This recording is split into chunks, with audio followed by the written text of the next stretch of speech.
Assalamualaikum warahmatullahi wabarakatuh. Senang sekali saya Zaki Yusuf hadir untuk Anda 1 jam ke depan tentunya dalam program Obrolan Sore yang sore hari ini di hari Rabu 11 September 2024 yang mendengarkan kita langsung dari www.moveonlineradio.com atau juga nanti yang menyaksikan kita langsung dari channel YouTube Move Radio Official.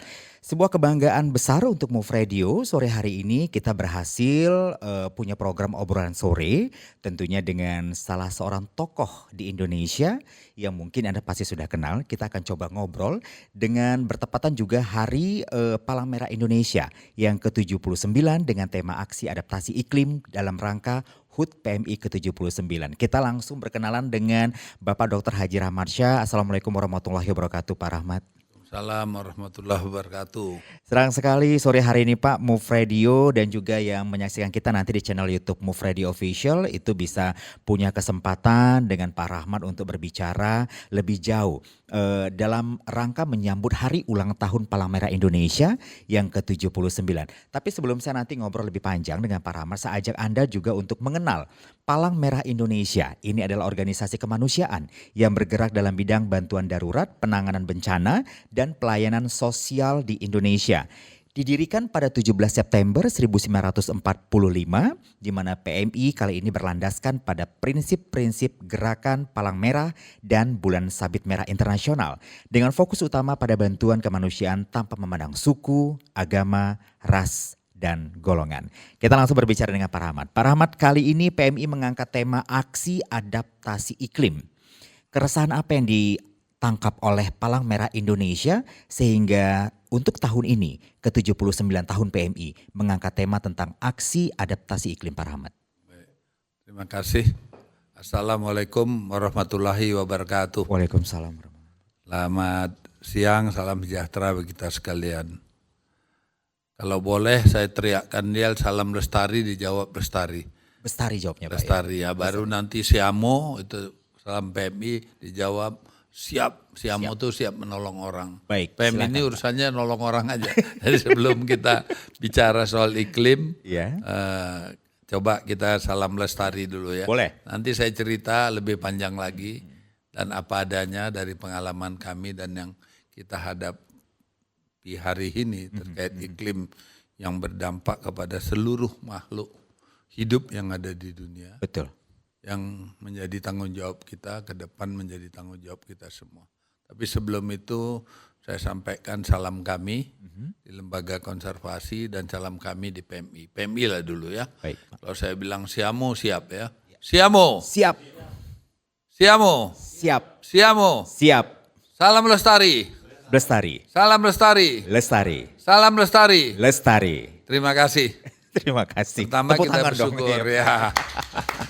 Ini pembukaan opening yang cukup bisa bikin semangat Pak Rahmat. Silakan Pak. Ya santai aja ya. Benar Pak. Jadi pertama kita bersyukur kepada Tuhan yang Maha Kuasa, kita masih diberi kesehatan, rasa kebersamaan dan kepedulian, khususnya dalam cerita iklim, cerita udara, cerita penghijauan, cerita alam, cerita kehidupan. Ya, seluruh makhluk di dunia ini membutuhkan udara yang bersih, ya, cuaca yang baik, dan juga keadaan kehidupan yang tidak terkontaminasi atau berpolusi. Ya. Oke. Itu makanya dipilih tadi aksi adaptasi iklim. Tujuan kami adalah untuk menyadarkan semua pihak. Semua pihak harus sadar, kita harus peduli kepada lingkungan hidup, alam semesta, ciptaan Tuhan untuk makhluk hidup yang ada di dunia, agar kita merawat, memelihara, dan menjaganya demi kelangsungan hidup kita dan nantinya generasi penerus, yaitu anak cucu kita. PMI dalam kesempatan ini, kami keluarga besar PMI dan saya sebagai Ketua PMI Provinsi Sumatera Utara, belum lama mengadakan rapat kerja di Bogor. Ya. Itulah pilihan tema karena kelihatan hari ini banyak pihak yang kurang peduli. Memang menebang pohon itu urusannya dengan teknologi sekarang, chainsaw dan lain-lain, itu urusan menit.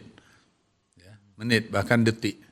Tapi bayangkan pohon itu tumbuh berapa puluh tahun. Dan satu pohon itu bisa memberi kehidupan kepada makhluk Tuhan berapa banyak. Nah, itu yang kadang-kadang tidak terpikir oleh ya tanda petik orang-orang tertentu yang mikirkan hanya kehidupan diri dia dan kelompoknya atau usahanya. Ini yang harus kita pikirkan bersama. Maka saat ini dunia sedang menghadapi krisis iklim dengan dampaknya nyata pada kehidupan manusia, termasuk pada kesehatan, ketahanan pangan, sumber air, hingga pengungsian akibat perubahan iklim. Mengatasi krisis ini adalah tanggung jawab kita bersama, termasuk kami di Palang Merah Indonesia atau PMI yang telah berkomitmen membantu masyarakat dalam menghadapi tantangan ini. Jadi ini tanggung jawab kita bersama ya. Oke. Kita lihat Pulau Jawa gimana panasnya hari ini. Tapi kita di Sumatera Utara atau Sumatera, hujannya berlebihan hingga banjir di mana-mana. Ini udah tidak balance karena kita kurang peduli menjaga lingkungan hidup. Oke, tapi kalau kita berbicara tentang Pak Rahmat, Anda kan memang tokoh konservasi juga Pak Rahmat. Pak Rahmat juga adalah sebagai salah seorang ketua dari Kebun Binatang Indonesia juga tentunya. Lembaga konservasi juga. Artinya memang Anda cukup peduli di usia Anda saat ini, sebenarnya kepedulian itu timbul dari Anda untuk bisa berbicara masalah iklim. Masalahnya sekarang ini pertumbuhan orang yang ada di Indonesia ini banyak dari lintas generasi juga yang harus memahami, oh ya iklim ini sekarang sudah mulai berubah ya Pak Rahmat ya, begitu ya. Nah, butuh kerja lebih keras sebenarnya Pak untuk memberikan edukasi kepada orang-orang muda berbicara tentang bahwasanya iklim ini harus dijaga karena iklim ini sudah berpindah, bergeser caranya. Kita lihat bahwasanya di Jawa sekarang cukup panas, tapi di Medan justru berlebihan sekali hujan seperti Pak Rahmat katakan. Tugas ini apakah menjadi poin penting juga bagi PMI untuk kalangan-kalangan muda untuk mengerti edukasi dari PMI ini sendiri, bahwasanya PMI saat ini juga mementingkan masalah iklim ini sendiri Pak Rahmat. Benar. Sebenarnya menjadi tanggung jawab bersama, tetapi kami PMI yang diberi amanah dan tanggung jawab, kami dan teman-teman diberi amanah dan tanggung jawab terkait dengan kegiatan kemanusiaan. Jadi semua kegiatan PMI umumnya itu terkait kemanusiaan. Kemanusiaan itu akan menjadi baik, turun-temurun kita akan menjadi sehat, cerdas, dan lain-lain terkait dengan napas, oksigen alam, betul. lingkungan hidup, akhirnya ke sana. Dan untuk informasi ya, dulu saya kebetulan tinggal di desa kecil yang namanya Perang, itu hijau di mana-mana, burung di mana-mana, tupai di mana-mana, berbagai jenis kupu-kupu, belalang, jangkrik di mana-mana. Di air itu kita bisa seperti kaca. Hari ini anugerah Tuhan yang tak ternilai itu porak-poranda. Hanya karena keserakahan. Kalau saya lihat beberapa pihak membuat industri sama tanpa pengolahan limbah, beberapa orang baik yang legal mungkin lebih menjaga, lebih rasa bertanggung jawab, tapi yang ilegal tidak bertanggung jawab. Bahkan kalau kita mau cerita lebih drastis, kami pernah kampanye, kebetulan saya salah satu pendukung Greenpeace, tapi itu udah cerita 40 tahun lebih lalu ya, itu saya 30-an. Iya. Dan juga pernah kami dengan Jenderal Sutanto, mungkin tahu ya. Tahu Pak. Menangkap salah satu illegal logging. Oke. Yang merambah hutan, yang sangat merusak ya lingkungan hidup. Tapi apa yang terjadi?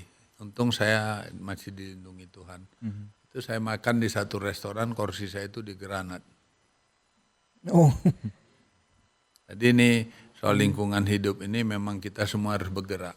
Dari masyarakat desa, masyarakat kecil, semua peduli. Dan itulah tugas kami memberi edukasi berapa pentingnya penyelamatan alam ini, lingkungan hidup ini, dan tidak bisa hanya memperkaya segelintir orang, mengorbankan jutaan masyarakat Indonesia atau makhluk Tuhan, jutaan. Baik. Punah. Bagaimana masyarakat untuk bisa terlibat secara lebih jauh gitu ya Pak ya dengan PMI, dengan PMI tentunya dengan tema PMI tahun ini bicara masalah aksi adaptasi iklim ini sendiri. Jadi masyarakat juga biar tahu bahwasanya sekarang ini iklim ini memang harus dijaga untuk kelanjutan anak cucu sebenarnya, seperti itu Pak. Kita PMI bekerja sama dengan berbagai pihak, memberi penyuluhan, memberi informasi, memberi pendidikan, hal penanaman pohon supaya aksi nyata dalam menjaga kelestarian lingkungan seperti yang kami lakukan ya. Ini memang lama saat tsunami. Kalau misalnya saudara Jaki ke Aceh melihat bekas tsunami itu sudah tertanam hijau mangrove. Itu kami yang melakukan. Oke. Ya, adopt tree namanya. Jadi satu orang misalnya Mas Jaki mau nanam 1.000, satu pohon tuh 6.000. Ini contoh ya, jadi 6 juta. 6 juta. Nanti 1.000 tuh ditanam oleh penduduk, kita kasih uang itu untuk penduduk, bukan untuk kami. Oh begitu. Nah, jadi itu dirawat mereka. Sekarang sudah Besar-besar ya Pak ya? sudah seperti sebelum tsunami. Oke, dari Bahkan peristiwa meluas. tsunami 2004 lalu ya Iya. Pak ya? Jadi kita bisa bersama-sama, tapi memang mesti ada yang peduli, ada rasa kebersamaan, dan tujuan mulia ini harus tuntas. Banyak selalunya yang saya lihat, ini mohon maaf ya, beberapa organisasi melakukan tindakan lingkungan, karena lingkungan ini tidak bisa bicara, alam ini tidak bisa bicara, makhluk Tuhan selain kita manusia juga tidak bisa mengadu, itu sering disalahgunakan. Harapan kita dalam kesempatan ini ya pemerintah care dalam pengawasan. Dalam pengawasan dana yang dipakai untuk lingkungan hidup. Dan tetap pemerintah selalu kampanye, mau bersama dengan Palang Merah, mau bersama dengan pihak lain, ya banyak pihak yang peduli, anak-anak muda yang peduli. Harus berani ya memberi dana, tapi tepat sasarannya, dilihat hasilnya. Dan kami juga saat ini dengan mungkin Emil Salim, tahu ya Pak Emil Salim, Tahu. mantan Menteri LH, contoh panutan kita itu dengan Emil Salim Institute, kami juga bekerja sama. Saya turut membantu, turut membuatkan tas, ada himbauannya. Yang saya selalu pakai itu adalah alam telah memberi kehidupan pada kita, maka kita wajib memberi kehidupan kepada alam. Oke. Itu yang saya apakan, dan alhamdulillah ya saya mendampingin kepala negara waktu di PBB di New York, waktu global warming. Mengerikan itu, dampak itu mengerikan. Hanya karena itu tidak langsung, orangnya meninggal, orangnya lumpuh. Jadi kita nganggap enteng. Tanpa terasa sekarang lebih banyak orang sakit. Benar, setuju. Tidak ada orang bangun rumah sakit baru kalau orang sakit nggak banyak. Baik. Kenapa orang sakit banyak? Karena lingkungan sudah kurang bersih. Baik. Itu aja Kita break dulu Pak Rahmat, nanti kita balik di segmen kedua. Pembicaraan kita semakin seru tentunya. Kita akan berbicara nanti seperti apa dampak lingkungan ini juga akan berpengaruh sekali bagi kita yang hidup di sini, dan seperti apa sebenarnya lingkungan ini bisa memberikan dampak positif jika kita mampu menjaga dengan baik. Sesaat lagi kita kembali di obrolan sore.